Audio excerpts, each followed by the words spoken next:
And don't you want a president who's going to get us out of the wars and who's going to rebuild the middle class in this country?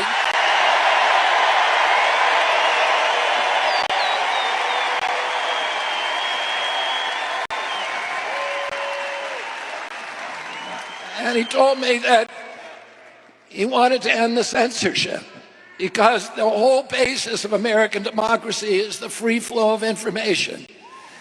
And we know that a government that can silence its opponents has license for any kind of atrocity. And can you think of any time that you can look back in history and say that the people who were censoring were the good guys? They're always the bad guys, because it's always the first step down that slippery slope to totalitarianism.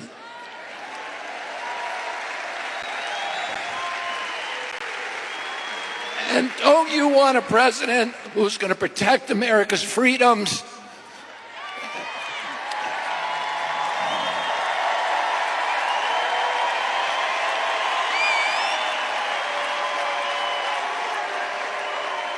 And who is going to protect us against totalitarianism? RFK Jr. showing us how a selfless Democrat should act. Vastly different from how President Joe Biden was forced out of the race by Democratic elites. And mainstream media is scrambling because it looks like none of them saw this coming. In fact, that RFK Jr. would go out and endorse Donald J. Trump. I have footage from CNN where they literally cut off what Kennedy is about to say. I know, crazy. Now, I guess the truth isn't welcome in their neck of the woods. But again, I'm not all that shocked. I mean, this is CNN we're talking about here. The clip was actually shared by RFK Jr. on his X account. And guys, before we get started, I just want to say thank you guys so much for being here. Thank you for liking the video, subscribing to the channel, and sharing this video. You guys are absolutely amazing. At the palace coup against President Biden, the same shadowy DNC operatives appointed his successor, also without an election.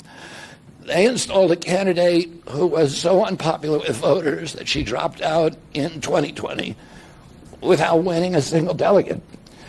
My uncle and my father both relished debate. They prided themselves on their capacity to go toe-to-toe with any opponent in the battle over ideas. They would be astonished to learn of a Democratic Party presidential nominee who, like Vice President Harris, has not appeared in a single interview or an unscripted encounter with voters for 35 days. We've been listening to independent candidate Robert F. Kennedy Jr.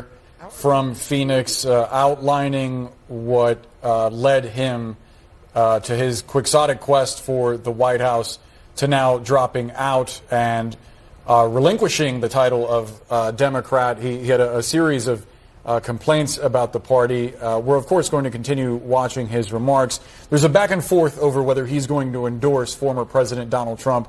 We're going to break that down on the other side of a quick break. Stay with CNN. I guess things got way too real for CNN there, guys. And it's important to note what he was talking about at the beginning there. Harris did not win that nomination. She wasn't voted in as the Democratic presidential nominee. That was President Biden. But it turns out that critics of Biden were right and that he's not mentally fit to run for office, let alone run the country. Some voters feel cheated by having Harris as their nominee now because they didn't vote for her, because the primary was set up in a way that favored Biden. And they pushed RFK Jr. out because there was an ounce of hope that he could become the Democratic nominee. The problem is that he's not going to play ball with the deep state. So that's not going to work for them. So they made sure he disappeared. And this is why these liberal media outlets are silencing his message. They didn't want him telling the people what's actually happening behind closed doors. It's something that his VP, Nicole Shanahan, also spoke out about. Here's Shanahan talking about Kamala Harris and why she's a danger to our country. Why is Kamala Harris sort of dangerous to you?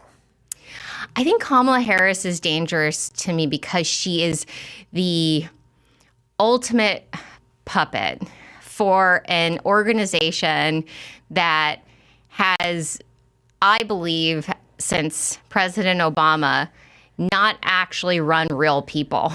Mm-hmm. They have selected amongst a very small group of individuals that they can control and dictate policy over. Yes. I don't think Kamala Harris is somebody who will sit here and tell you how she feels. I think that human capacity of hers has long gone. Yes. I think that what she now represents is corporatism. She represents a huge amount of cronyism, and I do believe that she is using messaging, and this is the part that worries me the most, is that she uses messaging in a way to get populations of young, unknowing, innocent people to join her on these false virtue signal ambitions and actually take on policies that will eventually really hurt them in the future. My mother is from communist China. I grew up hearing about what the famine was like in communist China. Right. Well, she's going to do price controls at supermarkets, so we don't have to worry about that.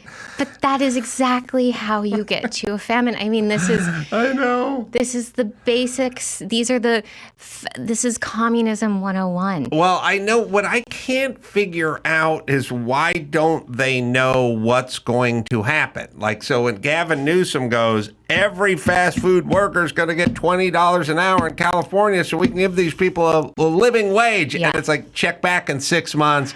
Burger King's let go 3,000 employees, and Domino's or Pizza Hut's fired all their delivery drivers, and then most franchisees are moving out. And they've cut back the hours and they've automated. So, like, why don't you know what's going to happen when you implement your utopian ideas? Adam, they also want to cut 40% of water to Californian farmers and have that land go fallow. This is not good policy. Isn't it nice to hear somebody who knows what they're talking about? Somebody that discusses the issues that are at hand instead of just saying what a weird candidate the opposition is. And here's the thing. It's impossible that these people in power don't know what's going to happen with their policies, especially those that were taken from communistic countries. What they're taking advantage of is the lack of awareness here in our country as to what happens when they implement these policies. Because they sound great at first, but they're never going to confirm just what happens after they're put in place. The only way they're convincing people to vote for Harris is through the use of celebrities and musicians. That and the mainstream media, of course. Here's a funny take as to how they've literally changed her image in front of the American public within just 30 days. Meet the new Kamala. She's compassionate, likable, brilliant, black, fashionable, black, creative, not an Indian, and black. Prepare to be amazed by the new, more intelligent, more likable, even blacker Kamala Harris, the new presidential candidate we chose for you. I know it's funny, but it's a serious issue. This is exactly what they did. And here's the rest of what RFK Jr. had to say about having someone chosen for the American people. This is what CNN didn't want you to see. Vice President Harris has not appeared in a single interview or an unscripted encounter with voters for 35 days. This is profoundly undemocratic. How are people to choose when they don't know whom they are choosing? And how can this look to the rest of the world? My father and my uncle were always conscious of America's image abroad because of our nation's role as the template for democracy, the role model for democratic processes, and the leader of the free world. Instead of showing us her substance and character, the DNC and its media organs engineered a surge of popularity for Vice President Harris based upon, well, nothing.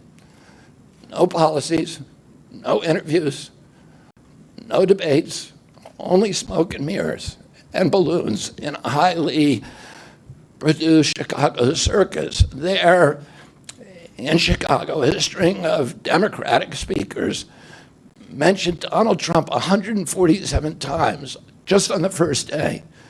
Oh, who needs a policy when you have Trump to hate?